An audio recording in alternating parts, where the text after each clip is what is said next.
yetu, kwa maendeleo yetu, kwa taifa letu Tanzania. Karibu sana mtazamaji katika mwendelezo wa taarifa zetu kutoka shirika la Reli Tanzania TRC. Jina langu ni Hemed Mohamed na mpiga picha ni Ivan Mateni. Bado tuko Dodoma katika maadhimisho ya wiki ya utumishi wa umma. Leo ni kilele. Mgeni rasmi ni Waziri Mkuu Kassim Majaliwa ambaye kabla ya kufunga rasmi maonesho na maadhimisho ya wiki hii alipata nafasi ya kutembelea baadhi ya mabanda. Kati wa hotuba yake Mheshimiwa Waziri Mkuu amepata nafasi ya kuzipongeza taasisi na wizara mbalimbali ambazo zimeshiriki maadhimisho kwa mwaka huu, lakini pia ameeleza juu ya kauli mbiu ya mwaka huu ambayo inazungumza himiza matumizi ya mifumo ya kidijiti ili kuongeza upatikanaji wa taarifa na kuchagiza uwajibikaji. Mheshimiwa Waziri Mkuu ameeleza kwamba kauli mbiu hii imekuja katika wakati sahihi kutokana na maendeleo ya teknolojia, hivyo serikali haina budi kuelekea huko. Kauli mbiu hii ni mwafaka kwa wakati huu tulionao, kwa sababu inaweka msisitizo kwa watumishi wa umma kuendelea kutumia mifumo ya kidijitali katika kutoa huduma.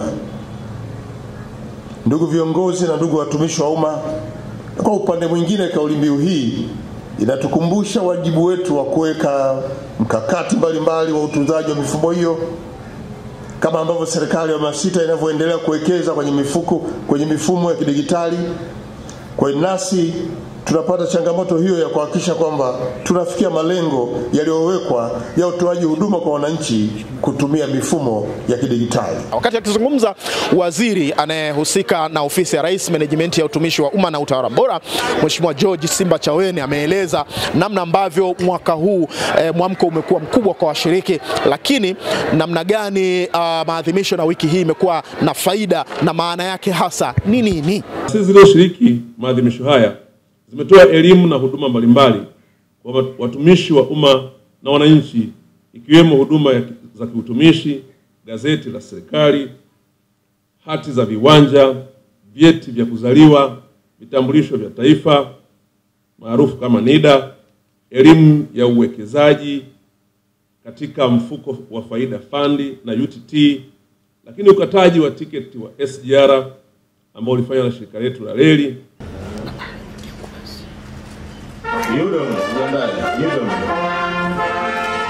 Tulizungumza na mkurugenzi wa rasilimali watu na utawala, naye amezungumza kuhusiana na kile ambacho kimefanyika hapa leo, uzinduzi wa mfumo maalum ambao unaunganisha mifumo yote ya serikali. Anatueleza hapa hii ina maana gani katika utendaji kazi wa taasisi ikiwemo TRC. Kama unavyofahamu, shirika letu lina watumishi wengi sana, tunakaribia 1400. Kwa hiyo unaweza ukafikiri pale unapoanza kudili na issue za watumishi mbalimbali, madokezo mbalimbali, alafu mafaili kiasi gani ambayo yatakuwa yanaingia kwenye ofisi ya mtu kama hard copies. Kwa hiyo kuanzishwa kwa mfumo kutaspidi sana utendaji wetu, kutaboresha sana ufanisi, kwa sababu sasa kazi haitakaa mpaka ukimbizane na faili lizunguke, litoke kitengo hiki liende kile. Sasa hivi ni swala tu la kuwasha kompyuta yako, unaingia tayari umeweza kushughulikia na kutatua lile changamoto.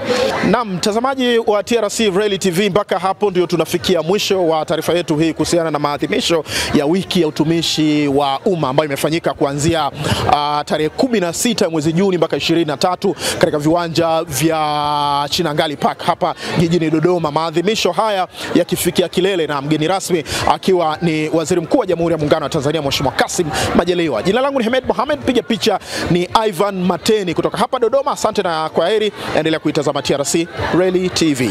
Yetu,